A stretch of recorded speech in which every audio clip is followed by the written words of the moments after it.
there, English learners! Your go-to English podcast for learning English and learning how to live with more confidence. I'm Erin. And I'm Evan. Let's be real. How many times have you stopped yourself from doing something just because you were worried about what other people might think? Ugh, too many to count. Whether it's speaking English out loud, wearing something different, or just being fully yourself, those invisible opinions can feel so heavy. Yeah, it's like living in a cage built from other people's thoughts. But here's the truth. Most of those thoughts, they're not even real. Today's episode is about breaking that pattern. We're going deep on how to stop caring what people think of you and start showing up as you. We're not talking about becoming rude or careless. We're talking about becoming free. Free to speak, grow, make mistakes, and still stand tall. And like always, this episode is also packed with real English you can use. And don't go anywhere. Charlotte will join us at the end for your vocabulary breakdown. She'll help you break down today's bold and emotional words so you can start using them with confidence. All right, let's dive in. Because it's time to stop living for the crowd and start living for you. Couldn't agree more. And it all starts earlier than we think. Those small moments that teach us to shrink ourselves just to fit in. You know, Evan, before we even realize it, we're taught to look around for approval. Like in school, raise your hand, give a wrong answer, and suddenly you're the joke of the day. That fear, it lingers. It seeps into adulthood. And for many of us, especially language learners, it becomes this invisible wall. Yeah, totally. I remember being in class and answering something in broken English. A few people giggled. It was harmless, maybe, but it planted something. From that day, I started filtering everything I said. I was trying to sound perfect instead of just being myself. That's the thing. This fear doesn't just show up one day. It's embedded in us from such a young age, we don't even question it anymore. It's like we're carrying an invisible crowd on our shoulders, constantly whispering what not to do. And that crowd? Most of them are imaginary. And yet, we listen to them more than we listen to ourselves. It keeps us quiet when we should speak. It keeps us anxious when we should just be present. English learners, think of your mistakes like typos in a text message. No one really cares as much as you think. Seriously, you don't stop reading a text because of a typo, right? So don't stop yourself from speaking because of a small mistake. And you know what's even more freeing? Realizing this next truth. People are too caught up in their own world to be fixated on yours. This was a game changer for me. I used to think everyone noticed when I mispronounced a word or paused too long during a sentence. But one day I realized people are preoccupied with themselves, their worries, their insecurities. Exactly. It's like this. We think we're under a spotlight, but everyone else is just adjusting their own lights. They're not analyzing your every move. They're worrying about their own performance. You're not the protagonist in their story. You're maybe a background passerby at best. Once I realized that, it took the pressure off. I started experimenting with new phrases. I stumbled through conversations and no one laughed. Most didn't even notice. When you let go of the fear of being watched, your confidence builds quietly, like a seed that just needed a little space. The soil wasn't fear, it was freedom. So English learners, if you've been quiet in class or hesitant to speak up, here's the truth. Most people won't even notice if you mess up, but they will notice your courage. Speak up. Be bold, even just a little. Each time you do, you remind your brain that it's okay to be seen. And speaking of being seen, Sometimes people do say things. They might criticize your accent or point out a mistake. But here's the thing we need to remember. Oh, this one hit me hard. For the longest time, I'd carry around every critique like it was my truth. Someone once told me, "Your English is a bit weird," and that echo lived in my head for years. That's painful. But I've been there too. I used to internalize everything people said, especially the negative stuff. But I slowly learned. What someone says often says more about them than it does about you. Exactly. Their judgments are often just projections of their own insecurities, their own limited thinking. If someone mocks your accent, it might be because they've never had the guts to learn a second language themselves. And once you see it that way, it loses its power. You stop reacting to their comments and start owning your voice. For our English learners, your accent? That's not something to hide. That's proof you're brave enough to learn a whole new way of expressing yourself. Wear it with pride. Every syllable you speak is a step forward, and if someone's bothered by it, that's their story, not yours. Ugh, yes. And you know what? The moment you stop performing for others, you start growing for yourself. It's wild how much energy we waste trying to impress people who probably aren't even paying attention. When I started caring less about sounding smart and more about actually asking questions, my growth skyrocketed.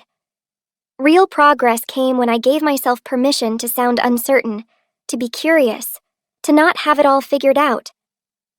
Totally. I remember sitting in this workshop, everyone nodding like they understood, and I was so lost. I hesitated to ask, thinking I'd look foolish. But then someone else did, and I realized half the room felt the same. That moment, liberating. It's a misconception that confidence comes from knowing everything. Nah, it comes from embracing the discomfort of not knowing and leaning into it anyway. And English learners, this one's for you. Growth doesn't come from hiding your questions. It comes from asking them, even the basic ones. Don't hold back just because something sounds simple. Asking, "What does that word mean?" is braver than pretending to understand. Curiosity is your real superpower. And you know what holds people back from that kind of growth? This sneaky little lie that you need to be perfect first. Nope. Perfection isn't the goal. It's the excuse. Think of it this way. You don't learn to swim by reading about water. You learn by getting wet, by flailing, kicking, swallowing a little water, and then getting better. Exactly. Perfection sounds nice, but it's paralyzing.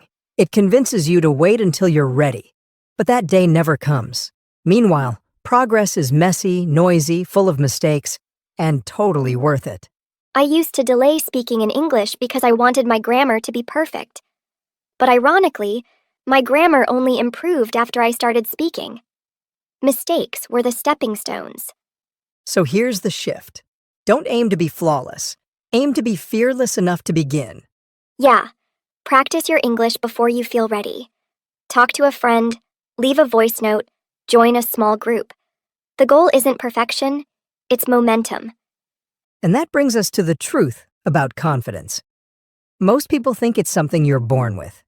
It's not. Confidence isn't a gift. It's a practice. You build it, you strengthen it. The same way your muscles get stronger at the gym, the more you use it, the more it shows up when you need it. Oh yeah. I used to watch confident people speak English and think, wow, they must just have it in them. But they didn't. They just showed up more often. They put in the reps, daily small actions that made confidence their default. So don't wait for courage to magically arrive. Create it, one small, brave move at a time. Say hi to someone. Join a conversation thread online. Share your thoughts, even if it's one sentence. Believe it or not, confidence grows in tiny moments. Speak out loud when you read. Record yourself. Comment on an English video. That's you lifting the confidence weight. Totally. And once that confidence starts to build, here's the next step. Replacing fear with curiosity. Because fear holds you back. But curiosity? It invites you to grow. It's the difference between freezing up and leaning in. Yes. Fear asks, what if I mess up? Curiosity asks, what could I discover? That tiny shift can completely reframe how you perceive every conversation. You go from feeling judged to feeling intrigued. I used to overthink every sentence before speaking, worried if I'd sound silly or make a mistake. But when I started approaching conversations like experiments, things changed. I'd think, let's just try this. Let's see how people respond. And funnily enough, people responded better because I was more present, more real. Exactly. Curiosity softens the pressure. It turns your focus from, how do I look, to, what can I learn? You stop seeing others as critics and start seeing them as part of your learning journey. And the more curious you become, the less failure stings. Because now, even a slip-up becomes data, not drama. And here's something simple to try. Next time you speak English, instead of judging yourself afterward, ask, what surprised me? Or, what worked well? That's curiosity in action, and it's way more powerful than self-criticism. I love that. Shift the focus from did I mess up to what did I learn? That's where the real growth lives. And hey, if you've been wondering about some of the words we use today, Charlotte's got your back. She's here to break down a few of today's trickier vocabulary words and expressions, so you can not only understand them, but start using them with confidence. Charlotte, the mic is all yours. Hey friends, it's Charlotte. Welcome to your vocabulary breakdown. Let's unpack some of the powerful words you heard in today's episode. Ready? Let's go. Linger, meaning to stay longer than expected. Example, the scent of fresh coffee lingers in the kitchen even after breakfast. Seep, meaning to flow slowly through small openings. Example, water can seep through cracks in the wall if it rains heavily. Giggle, meaning to laugh lightly in a silly or nervous way. Example, the children giggled at the funny cartoon. Embed, meaning to firmly fix something into another thing. Example, good habits embed themselves in your routine over time. Typo, meaning a small mistake in typing. Example, there was a typo in the final report but no one noticed. Preoccupy, meaning to fill the mind so much that other things are ignored. Example, worry about the meeting preoccupied his mind all day. Insecurity, meaning lack of confidence or assurance. Example, his insecurity made him hesitant to speak up. Protagonist, meaning the main character in a story or situation. Example, she felt like the protagonist of her own life story.